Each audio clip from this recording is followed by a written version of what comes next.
Hello everyone, welcome to my blog. তো বন্ধুরা কেমন আছো? আশা করি সবাই ভালো আছো।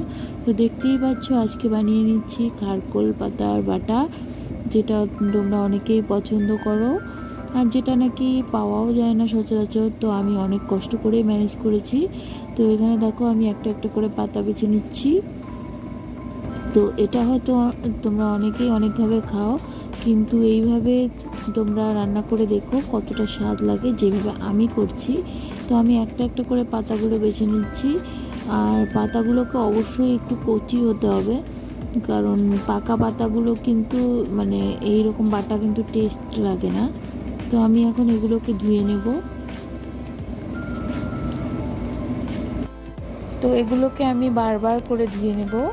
দেখো আমি কিভাবে ধুয়ে নিচ্ছি। তো একটা একটা করে পাতা করে নিয়ে ধুলে কিন্তু আরও ভালো হয়।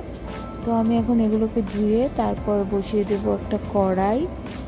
তো গ্যাসে আমি বসিয়ে দিলাম একটা কড়াই, তার মধ্যে সামান্য পরিমাণে জল নিলাম, আর এই যে ধোয়া পাতাগুলো তার মধ্যে ছেড়ে দিলাম।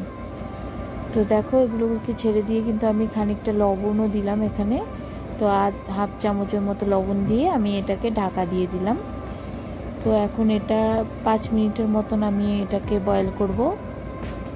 আর এদিকে দেখো লঙ্কাগুলোকে আমি রেডি করে রেখেছি, আর এখানে আছে কালো জিরে। তো কালো জিরেটাকেও আমি ভালো করে ধুয়ে নেব এবার। এই দেখো আমার পাতাগুলো 5 মিনিটের মতন সেদ্ধ করা হয়ে গেছে। আর সেদ্ধ করার মানেটা হলো কি, সেদ্ধ করলে এখানে কোনো রকম মানে নোংরা বলো আর মানে এটার মধ্যে যে কোনো সময় গলা লাগার ব্যাপারটা থাকে, এটা থাকে না। যার জন্য আমি জলটা কিন্তু ফেলে দেব, আর এই যে পাতাগুলোকে আমি তুলে নেব। তো আমি এদিকে দেখো আমি পাতাগুলোকে তুলে নিয়ে তারপরে কিন্তু একটু ঠান্ডা করতে দেবো। আর এই যে বাড়তি যে জলটা, এটা কিন্তু আমি ফেলে দিচ্ছি। তো আর একটা ইনগ্রিডিয়েন্টসের কথা তো আমি ভুলেই গেছিলাম, তো এটা হলো রসুন। তো রসুনটাকে আমি এখন ছুলে নেব। আর এদিকে কড়াইটাও বসিয়ে দিয়েছি। এই যে দেখো একটা রসুন দিলেই কিন্তু অনেকটা। আর আমি এই যে কালো জিরাটাকে ভালো করে ধুয়ে নিলাম ছাঁকনিতে। তো আমি এটাকে এখন কিন্তু মানে কম আঁচে কিন্তু এটাকে ভালো করে ভেজে নেব। তো এটাকে কিন্তু খালি কড়াইয়ে ভাজতে হবে। তো আমার ভাজা হয়ে গেছে কালো জিরে। তো এখন কিন্তু আমি দিয়ে দেব লঙ্কাগুলো। তো খালি কড়াইয়েই সম্পূর্ণ রান্নাটা কিন্তু খালি কড়াইয়েই হবে, তেল ছাড়া। তো এদিকে দেখো এই বাটাটার মধ্যে তেল কিন্তু পরে অ্যাড করলে টেস্টটা আসে, মানে কাঁচা তেলে যেটা হয়। তো আমি এখন এই যে রসুনটা আর এই লঙ্কাগুলোকে আমি ভালো করে খালি কড়াইয়ে ভেজে নিচ্ছি।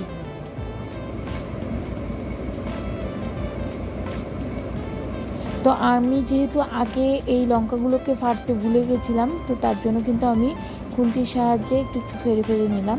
আর এদিকে দেখো আমার পাতাটা কিন্তু একদম ঠান্ডা হয়ে গেছে, খারকোল পাতাটা। আমি এখন এটা দিয়ে দিচ্ছি মিক্সিং জারে। যেহেতু আমি শিলপাটায় বাটবো না এটা, তো আমি এই যে কালো জিরাগুলোকেও দিয়ে দিলাম এর মধ্যে। এখন আমি রসুন আর মানে যেগুলো লঙ্কাগুলো আছে সেটা ভালো করে ভেজে এর মধ্যে দিয়ে দেব, মানে এই বাটাটার মধ্যে। তারপরে আমি এটাকে বেটে নেব। তো দেখো আমার ভাজা হয়েই গেছে। তো এই দেখো রসুনটা আমি দিয়ে দিচ্ছি, রসুন আর কাঁচা লঙ্কাটা মিক্সিং জারে।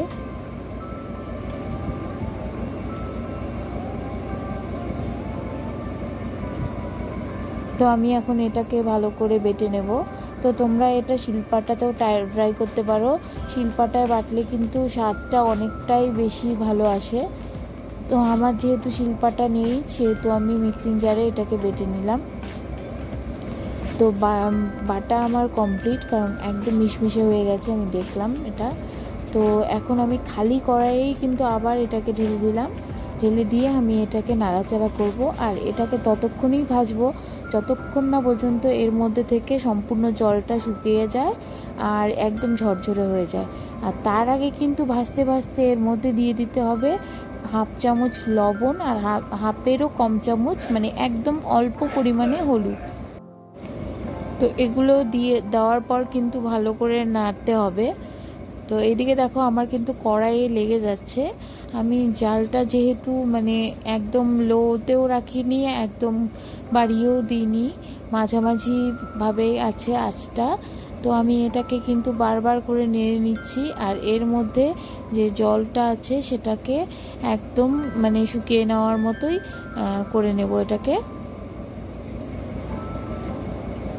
তো দেখো আমার অনেকটাই হয়ে গেছে, কারণ এটার মধ্যে আর কোনো জল নেই আমার যেটা মনে হচ্ছে, কারণ নাড়তে নাড়তে কিন্তু একদম শুকনো ভাবটা চলেই আসবে এর মধ্যে, আর অনেকটা কমেও যাবে অনেক পরিমাণে। তো দেখতেই পাচ্ছ তোমরা কত সুন্দর হয়ে গেছে খারকোল পাতাটা। এদিকে দেখো গল্প করতে করতে আমার দুধটাও হয়ে গেছে এপাশে।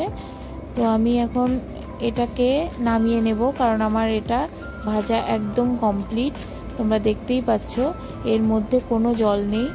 আর তোমাদের যদি সন্দেহ হয় তখন তোমরা একটু হাতে নিয়ে কিন্তু ট্রাই করতে পারবে, একটু দেখে নিতে পারবে এটার মধ্যে কোনো জল আছে নাকি। তো আমি তো দেখে নিয়েছি আমার এটার মধ্যে কোনো জলই নেই। এখন আমি এটাকে নামিয়ে নেব। অনেকে কিন্তু তোমরা এটাকে মানে তেলে ভাজো, তো এটাকে তেলে ভাজার বদলে কিন্তু খালি কড়াইয়ে ভাজাটাই অনেকটা ভালো হয় খেতে। তো দেখো আমি এখন এটাকে নামিয়ে নিলাম একটা শুকনো বাটিতে, এবং তারপরে এটার মধ্যে ঢেলে নিলাম মানে কাঁচা সরিষার তেল। তো এখানে আমি সরিষার তেলের পরিমাণটা একটু বেশি দিলাম, যতটা নাকি কড়াইয়ে দেওয়া হয়। তো এটাকে আমি এখন ভালো করে মেখে তারপর গরম ভাতের সঙ্গে সার্ভ করব। তো এইভাবে তোমরা বাড়িতে বানিয়ে দেখো কেমন লাগে খেতে। তো ভালো লাগলে অবশ্যই চ্যানেলটিকে সাবস্ক্রাইব করে দিও। তো দেখা হচ্ছে নেক্সট ব্লগে। ততক্ষণ সবাই ভালো থেকো, সুস্থ থেকো, সাবধানে থেকো।